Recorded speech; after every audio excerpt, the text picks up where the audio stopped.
में। मैं शक्ति जी सबसे पहले आपके पास आ रही हूँ। पहले ये बता दीजिए, केसी त्यागी जी का अभी का बयान है राजनीति में कोई दुश्मन नहीं है। अब ये बयान बीजेपी के लिए तो अच्छा है, आपकी चिंताएं बढ़ाने वाला है। कोई दुश्मन नहीं। सुचेता जी, वैचारिक भिन्नता होती है राजनीतिक दलों के साथ, कोई दुश्मनी नहीं होती है। और जो विचारधारा है, उन विचारधाराओं के बीच ही लड़ाई होती है। और राष्ट्रीय जनता दल सदैव शुरू से लेकर अभी तक अपने विचारधारा, अपने संकल्प और अपने पर्णों को लेकर के आगे बढ़ती है। आज भी बिहार के अंदर में हम गठबंधन में हैं, पार्ट ऑफ द गवर्नमेंट की भूमिका में है। वो संकल्प तेजस्वी जी का है, पर्ण तेजस्वी जी का है। चाहे वो नौकरी देने का सवाल हो, आरक्षण का दायरा बढ़ाने का सवाल हो, या फिर नियोजित शिक्षकों को राज्यकर्मी का दर्जा देने का सवाल हो, या किसानों की आय बढ़ाने के लिए कृषि रोड मैप का प्रस्तुतिकरण हो, हम इन दिशा में आगे बढ़ रहे हैं। तो भारतीय जनता पार्टी को स्वाभाविक है थोड़ी बेचैनी बढ़ेगी, क्योंकि भाजपा न रोजगार देती है, न महंगाई कम करती है। तो भारतीय जनता पार्टी अर्थव्यवस्था को दुरुस्त करती है, उन्माद की राजनीति करती है। आप एक और दिशा में आगे बढ़ रहे थे, तेजस्वी जी को मुख्यमंत्री बनाने की दिशा में, और वो चीज पसंद नहीं आई नीतीश कुमार जी को, तो उन्होंने अपना हाथ पीछे खींच लिया। अब उन्होंने कहा अध्यक्ष मैं रहूंगा और सीट शेयरिंग भी मैं तय करूंगा। गलत है क्या ये? देखिए नहीं, देखिए सुचेता जी, नीतीश कुमार जी जनता दल के सर्वमान्य नेता है, इसमें कहीं कोई दो राय नहीं है। और स्वयं ललन सिंह जी ने प्रस्ताव किया उनको अध्यक्ष बनने को, उसको स्वीकार किया। अगर जनता दल के कार्यकर्ता नीतीश कुमार जी को अध्यक्ष देखना चाहता है तो अच्छी बात है, मैंने तो बधाई दी आदरणीय नीतीश कुमार जी को अध्यक्ष बनने पर।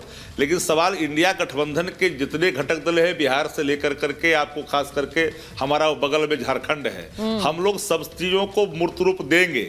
और मैं आपको ईमानदारी से कह रहा हूं कि भारतीय जनता पार्टी इसी बात को लेकर के बेचैनी में है।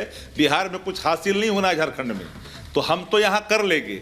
जिन राज्यों में जहाँ अलग अलग पॉलिटिकल पार्टियां जो लीड कर रही है। शक्ति जी, कल का बयान था, कल का बयान ललन जी का था और जेडीयू के नेताओं का था कि कोई इस्तीफा नहीं होने वाला है, आप लोग सिर्फ अफवाहों पर जा रहे हैं, आप लोग सिर्फ मनगढ़ंत कहानियां बना रहे हैं। आज इस्तीफा हो गया। अब उसका अगला कदम क्या है? 3 महीने पहले चुनाव से अनिला जी, कोई भी पार्टी क्या अपना राष्ट्रीय अध्यक्ष बदलती है? मेरा सीधा सवाल है, आप लोग बदलेंगे क्या? कांग्रेस बदलेगी क्या? 3 महीने बचे हैं, बहुत काम करना है, और आपने अध्यक्ष बदल दिया। मेरी सबको राम राम। और जब मैं नीतीश बाबू को देखती हूँ और जो गतिविधियाँ उनकी पार्टी के अंदर और बाहर होती हैं, तो मुझे वही शेर याद आ जाता है कि मुझे अपनों ने लूटा, गैरों में कहाँ दम था, मेरी कश्ती डूबी वहाँ जहाँ पानी कम था।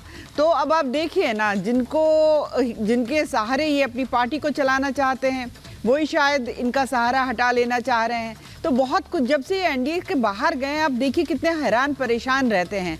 इन्होंने एक पहल करी, मजबूत पहल करी, सारे विपक्षी दल एक हो जाओ, सारे विपक्षी दल एक हो जाओ, और जो है हम भारतीय जनता पार्टी को, एनडीए को हराएंगे। और ये सोच रहे थे कि शायद इनको कन्वीनर बना दिया जाएगा, प्रधानमंत्री का चेहरा बना दिया जाएगा, वो भी कुछ नहीं हो पाया। तो मुझे तो लगता है जैसे एक सीआईडी सीरियल चला करता था ना, तो उसमें कहा जाता था कुछ तो गड़बड़ है, कुछ तो गड़बड़ है। तो कुछ तो गड़बड़ है, कुछ तो गड़बड़ है। लेकिन आप लोगों के नेताओं की भी बोली बहुत बदल गई अनिला जी। आप लोग जैसे खुलकर अटैक करते थे नीतीश कुमार को, अब कर नहीं रहे हैं। कुछ तो गड़बड़ है क्या आपके खेमे में भी? बीजेपी अटकलें चल रही है। बीजेपी जो है ना, बहुत ही शालीनता को अपना कर राजनीति करने वाली पार्टी है।